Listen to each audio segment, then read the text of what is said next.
Capítulo X. El babilonio más favorecido por la suerte. Sarru-Nada, el príncipe mercader de Babilonia, encabezaba su caravana con orgullo. Al vestir ropas caras y favorecedoras y montar con agilidad en su semental árabe, era difícil adivinar su avanzada edad y, más complicado aún, sospechar que estaba atormentado interiormente. El viaje a Damasco había sido largo y con muchas dificultades, numerosas debido a que las feroces tribus árabes estaban ávidas de saquear sus ricas caravanas, algo que no le daba ningún miedo porque estaba seguro gracias a sus numerosas tropas de guardia.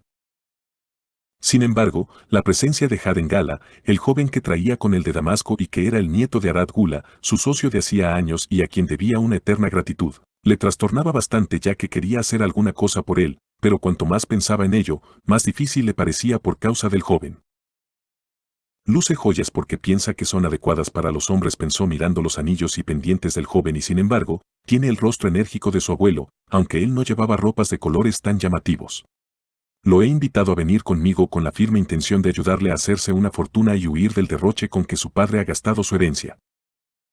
Haden Gula puso fin a sus reflexiones cuando el joven le preguntó: ¿Siempre trabajáis tan duramente, de un lado a otro con vuestra caravana haciendo largos viajes y sin tomaros un tiempo para gozar de la vida? ¿Para qué lo hacéis entonces? ¿Gozar de la vida, dices? Si estuvieras en mi lugar, ¿qué harías tú para gozar de la vida? Si tuviera vuestra fortuna, lo que haría para gozar la vida es vivir como un príncipe, nunca atravesar el desierto, gastar los shekels tan rápido como cayeran a mi bolsa y llevar las ropas y joyas más raras. Eso sería para mí, gozar una vida que merece la pena de ser vivida. Los dos rieron. Tu abuelo no llevaba joyas. Y dime, en esa vida que quieres gozar, ¿no dejarías un tiempo para trabajar? ¿Trabajar? El trabajo está hecho para los esclavos. Trabajar, jajajaja. Sarru-Nada no respondió y condujo en silencio hasta que el camino los llevó a una cuesta, donde frenó su montura y señaló hacia el lejano Valle Verde. Mira más lejos del valle y podrás ver las murallas de Babilonia. Aquella torre es el templo de Bel y si tienes buena vista, podrás ver el humo del fuego eterno en lo más alto. ¿Aquello es Babilonia? Siempre he deseado ardientemente ver la ciudad más rica del mundo, donde mi abuelo empezó a levantar su fortuna. Si estuviera vivo todavía, no estaríamos tan dolorosamente oprimidos. ¿Por qué deseas que su espíritu permanezca en la tierra más tiempo del que le correspondía, cuando tu padre y tú podéis culminar su trabajo? Desgraciadamente no es así, ya que ninguno de los dos contamos con sus dones y tampoco conocemos el secreto para atraer los shekels de oro. Sarru-Nada no respondió, aflojó las bridas de su montura y bajó pie a tierra para después, pensativo, descender por el sendero hasta el valle seguido de la caravana. Cuando llegaron al camino real, tomaron rumbo hacia el sur, donde comenzaron a atravesar irrigadas tierras. Tres viejos que estaban trabajando en un campo llamaron la atención de Sarru-Nada porque le parecieron familiares, algo que le resultó entre extraño y ridículo, porque pasar 40 años más tarde por un campo y encontrarte con los mismos labradores no es nada habitual. Sin embargo, algo le decía que eran los mismos. Mientras uno de ellos sostenía débilmente el arado, los otros dos se esforzaban pegándoles a los bueyes en vano para que continuaran avanzando. Hace 40 años él habría envidiado a esos hombres y gustoso les habría cambiado su lugar. Pero ahora, ya no he terminado de pensar esto, se volvió para contemplar con orgullo su caravana de camellos y asnos bien elegidos y cargados hasta los topes con valiosas mercancías provenientes de Damasco. Era una enorme satisfacción para él pensar que todos aquellos bienes menos uno le pertenecían. Señaló a los labradores y le dijo al joven Haden Gala: ¿Ves a esos hombres? Aran el mismo campo desde hace 40 años. ¿Qué os hace pensar que son los mismos? Deben ser otros que se parezcan a ellos. Ya los había visto aquí, respondió Sarru-Nada mientras los recuerdos recorrían rápidamente su pensamiento. ¿Por qué no podía enterrar el pasado y vivir en el presente? Entonces vino a su mente la imagen de la cara sonriente de Arad Gula y eso hizo que la barrera que había entre aquel joven cínico que estaba a su lado y él, cayera. ¿Cómo podría ayudar a ese joven tan soberbio con sus ideas de lujo y las manos cubiertas de joyas? Podía ofrecer abundante trabajo a hombres dispuestos a trabajar, pero con los que consideraban que el trabajo era indigno de ellos, como aquel joven, poco o nada podía hacer. Pero se lo debía a Arad Gula. Por tanto, debía actuar para que su acción fuese algo más que una tentativa a medias, como habrían hecho Arad Gula y él. Pero claro, ellos estaban hechos de otra madera. De repente, se le ocurrió un plan que no sería nada fácil de llevar a cabo. Sabía que considerar a su familia y su propio estatus sería cruel y haría daño, pero, como era un hombre acostumbrado a tomar decisiones rápidas, abandonó sus objeciones y actuó de inmediato. ¿Te gustaría saber cómo formamos tu abuelo y yo una ventajosa sociedad? Eso es. Lo único que necesito saber es cómo conseguiste los shekels de oro, replicó el joven. Comencemos por esos hombres que están arando, continuó Sarru nada ignorando su respuesta. Yo tendría más o menos tu edad cuando la columna de hombres de la que yo formaba parte se acercaba a ellos y oí como Mejido, el agricultor, se burló de la manera en que labraban. Mejido estaba encadenado a mi lado y me dijo: mira a esos tipos que perezosos que son. ¿Cómo pueden esperar tener una buena cosecha trabajando tan mal? El que aguanta el arado no hace fuerza para labrar profundamente y los otros no vigilan que los bueyes no salgan del surco. ¿Habéis dicho que Mejido estaba encadenado a vuestro lado? Preguntó con sorpresa Hedengula. Así es, llevábamos un collar de bronce alrededor del cuello del que salía la pesada cadena que nos unía unos a otros, organizándonos de 4 en 4 de manera que pudiéramos avanzar en columna. Cerca de Mejido estaba Sabado, el ladrón de corderos que conocí en Arrun y en la punta, un hombre al que llamábamos pirata, porque no quería decir su nombre y pensábamos que era marinero por sus tatuajes de unas serpientes enroscadas que lucía en el pecho, tal cual lo hacen los hombres de mar. ¿Ibais encadenado como un esclavo?, preguntó Hadengula incrédulo de lo que estaba oyendo. ¿No te dijo tu abuelo que lo fui durante un tiempo? Me hablaba muy a menudo de ti, pero nunca hizo alusión a eso. No me extraña, tu abuelo era un hombre en el que podías confiar los más íntimos secretos. Y tú, también eres un hombre en el que se puede confiar.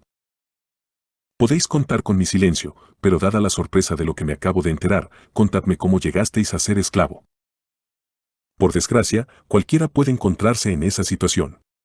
En mi caso, una casa de juego y la cerveza de cebada me llevaron a la ruina, pues tuve que pagar los delitos de mi hermano que mató a su amigo durante una pelea y para que no fuera perseguido por la ley. Mi desesperado padre me entregó a la viuda y como mi padre no pudo conseguir dinero suficiente para liberarme, ella se enfadó y me vendió en el mercado de esclavos. Vergonzoso e injusto, protestó Hadengula. ¿Y cómo recuperasteis vuestra libertad? En un momento te lo cuento, pero todavía no. Continuemos con la historia. Cuando pasamos los labradores, se mofaron de nosotros hasta el punto que uno de ellos se quitó el sombrero y nos saludó inclinándose y diciendo: bienvenidos a Babilonia, invitados del rey. Os espera en las murallas de la ciudad, donde el banquete a base de ladrillos de barro y sopa de cebolla ya está servido, y se echaron a reír a carcajadas. Pirata les maldijo enfurecido y yo pregunté: ¿qué quiere decir eso de que el rey nos espera en las murallas? En las murallas de la ciudad tendremos que llevar ladrillos hasta que se nos quiebre el espinazo, o quizá, antes de eso, nos peguen hasta la muerte. ¿Quién quiere trabajar duramente? Esos labradores son listos porque solo hacen ver que trabajan y no se rompen la espalda, comentó Sabado. Mejido replicó diciendo: si labras una hectárea, habrás completado una buena jornada de trabajo, ya sea que tu amo lo sepa o no. Pero si solo haces la mitad, eres un gandul y no se puede prosperar siendo un gandul. Yo no lo soy, porque me gusta trabajar y hacerlo bien y considero que el trabajo es mi mejor amigo conocido, ya que ha sido quien me ha dado mi granja y mis vacas, mis cosechas y todas las cosas buenas que tengo.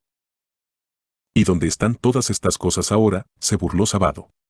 Creo que es más provechoso ser inteligente y pasar inadvertido sin trabajar. Cuando nos vendan, transportaré agua o haré alguna otra tarea fácil y tú, como te gusta trabajar, te partirás el espinazo transportando ladrillos, y echó a reír estúpidamente.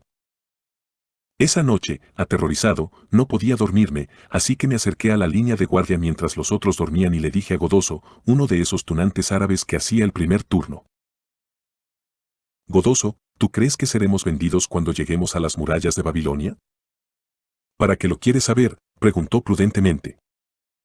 Porque no quiero ser hostigado o azotado hasta la muerte. Soy joven y quiero vivir.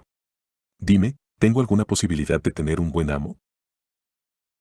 Como eres un buen tipo y no me das problemas, voy a decirte algo: cuando vengan los compradores, diles que te gusta trabajar duro y para un buen amo. Si no los animas a comprarte, el día siguiente estarás llevando ladrillos. Después se alejó y me quedé mirando las estrellas y pensando en el trabajo tumbado sobre la arena caliente. Mejido había dicho que el trabajo era su mejor amigo y aquello me hizo preguntarme si también sería el mío y llegué a la conclusión de que lo sería si me ayudaba a liberarme. Esperé a que Mejido se despertase para susurrarle la buena noticia y un brillo de esperanza renovada nos acompañó de camino a Babilonia. Conforme nos acercábamos a las murallas, pudimos ver las filas de hombres parecidos a hormigas negras escalando por los escarpados senderos. Había miles de ellos trabajando.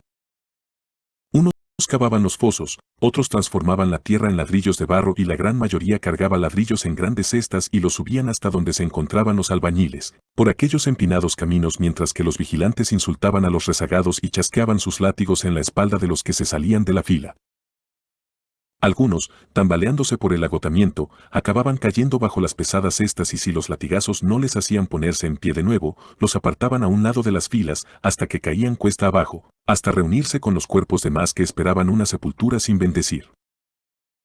Al ver esto, un escalofrío recorrió mi espalda al pensar que aquello era lo que me esperaba si no tenía éxito en el mercado de esclavos. Tal y como me dijo Godoso, cruzamos las puertas de la ciudad y nos dirigimos a la prisión de esclavos, hasta la mañana siguiente cuando nos condujeron al recinto del mercado. Allí, los demás se apretaban unos contra otros asustados y solo se movían para que los vieran los compradores a fuerza de látigo. Mientras tanto, Mejido y yo hablábamos animadamente con todos los hombres que nos lo permitían. El vendedor de esclavos mandó que encadenaran a Pirata y en cuanto protestó, le pegaron brutalmente.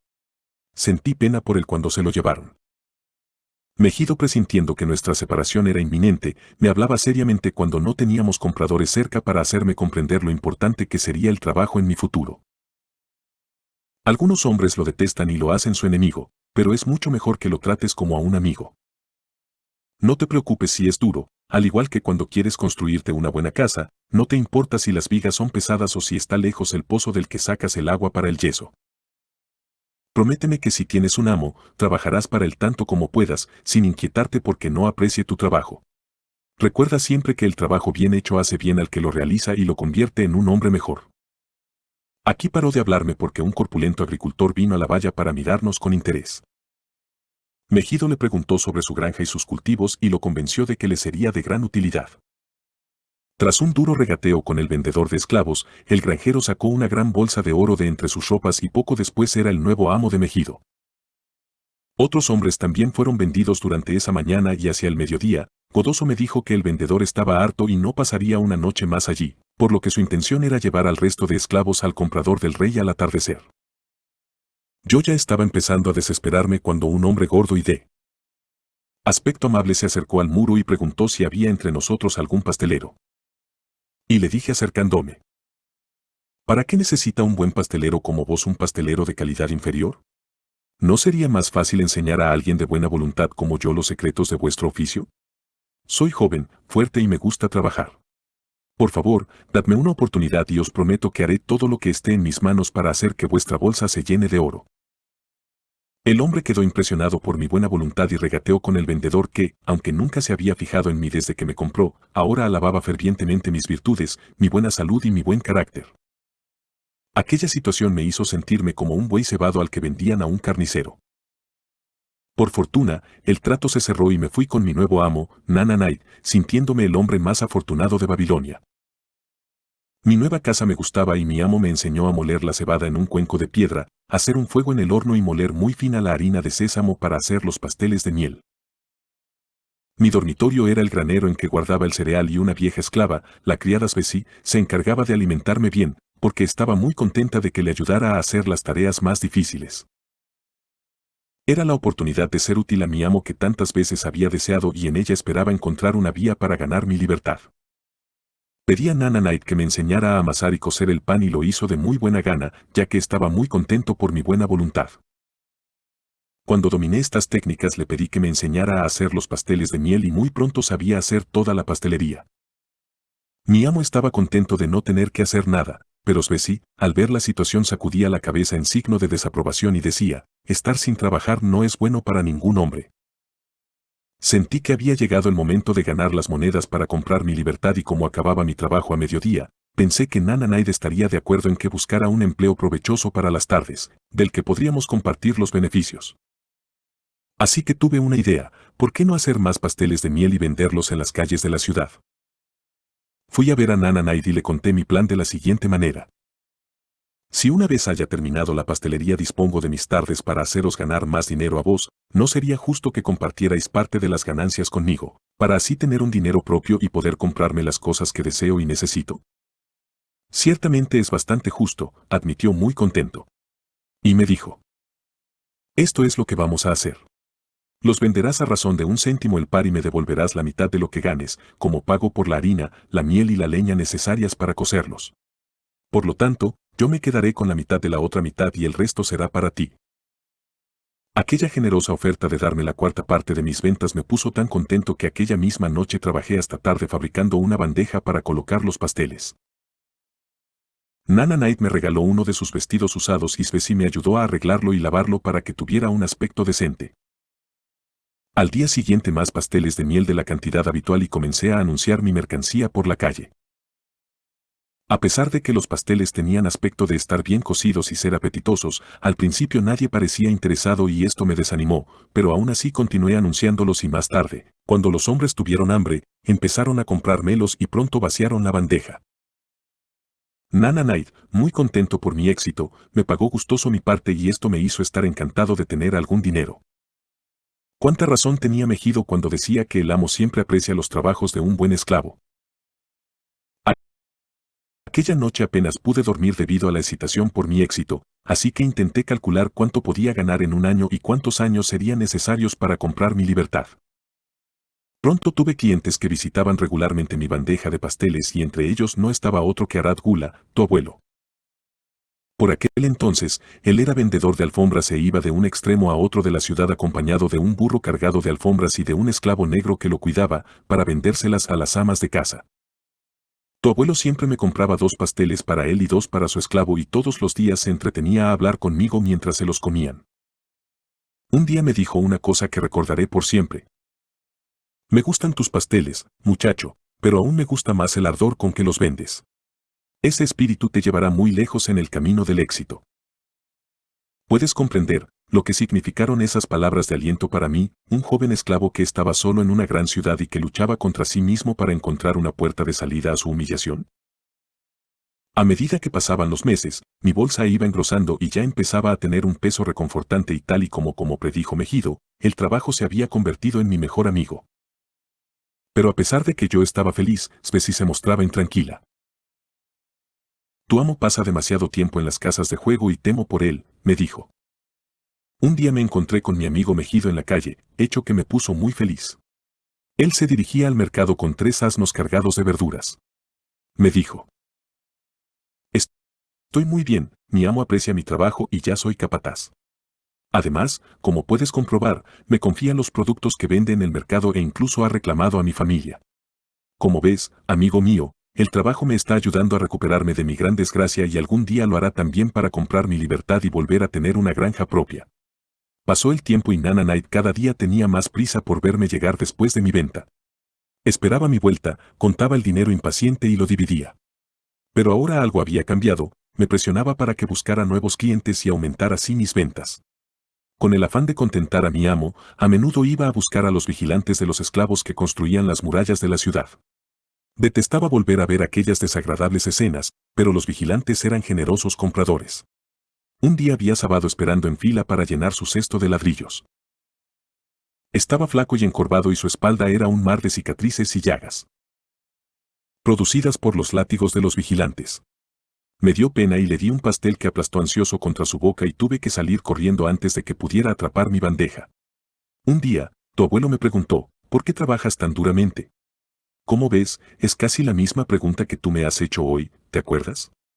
Le dije lo que me contó Mejido sobre el trabajo y cómo había terminado siendo mi mejor amigo. Le enseñé orgullosamente mi bolsa de monedas y le dije que eran mis ahorros para comprar mi libertad. ¿Y qué piensas hacer cuando seas libre?, me preguntó. Quiero hacerme mercader, respondí. Y entonces me confió algo que yo jamás habría sospechado, yo también soy esclavo y socio de mi amo. Calla. Ordenó Haden Gula, no escucharé más mentiras difamatorias sobre mi abuelo. Él no era ningún esclavo. Sus ojos brillaban de cólera mientras Arrunada permanecía en calma.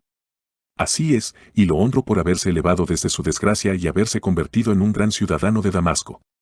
Pero ahora la pregunta es si tú, su nieto, estás hecho de la misma madera. Dime, ¿eres tan hombre como tú? ¿Abuelo para hacerle frente a la realidad o prefieres seguir viviendo con falsas ilusiones? Haden Gula se irguió y respondió con profunda emoción. Mi abuelo era amado por todos, debido a sus incontables buenas acciones como cuando llegó el hambre y compró grano en Egipto para transportarlo en su caravana y distribuirlo entre la gente evitando que murieran de hambre. ¿Por qué decís entonces que no era más que un despreciable esclavo de Babilonia? Tal vez habría sido despreciable si siempre hubiera sido un esclavo, pero gracias a su esfuerzo se convirtió en un gran hombre de Damasco, por tanto, estoy seguro de que Dios le perdonó sus desgracias y lo honró con su respeto. Respondió Sarrunada, tras decirme que era un esclavo me contó hasta qué punto ansiaba recobrar su libertad, pero ahora que poseía el suficiente dinero para hacerlo, le preocupaba su futuro. Sus ventas ya no eran tan buenas y temía el momento en que ya no tuviera el apoyo de su amo. Me indigné por su indecisión. No te ates más a tu amo y disponte de nuevo a sentir la sensación de ser libre. Actúa como tal y triunfa como tal. Decide qué quieres conseguir y el trabajo hará el resto para ayudarte a conseguirlo. Tu abuelo continuó su camino y me dijo que estaba contento de que lo hubiera avergonzado por su cobardía. Un día, fuera de las murallas, me extrañó ver un gran gentío y cuando pregunté qué pasaba me dijeron que habían llevado ante la justicia a un esclavo fugitivo que había matado a un guardián y que iba a ser flagelado hasta la muerte, llegando a ser presenciado incluso por el rey en persona. El gentío era tan grande cerca del poste de flagelación que temí acercarme más por miedo a que volcaran mi bandeja de pasteles de miel. Entonces subí a la muralla inacabada para poder mirar por encima de las cabezas y vi a Nabucodonosor avanzando en su carro dorado. Jamás había visto semejante magnificencia, ni ropas y paños de tejido dorado guarnecidos de terciopelo como aquellos. No vi la flagelación, pero pude escuchar los desgarradores gritos del pobre esclavo, mientras me preguntaba cómo alguien tan noble como nuestro rey aceptaba contemplar un sufrimiento tal. Este pensamiento se desvaneció en cuanto vi que el rey reía y bromeaba con sus nobles. Fue entonces cuando supe que era cruel y entendí por qué imponían aquellas inhumanas tareas a los esclavos que construían las murallas. Una vez muerto el esclavo, lo colgaron de una pierna en el poste para que todo el mundo pudiera verlo y cuando se dispersó la muchedumbre, me acerqué y reconocí sobre su pecho el tatuaje de las dos serpientes abrazadas. Era pirata. Cuando volví a ver a Arad Gula, era un hombre lleno de entusiasmo. Tienes ante ti al esclavo libre.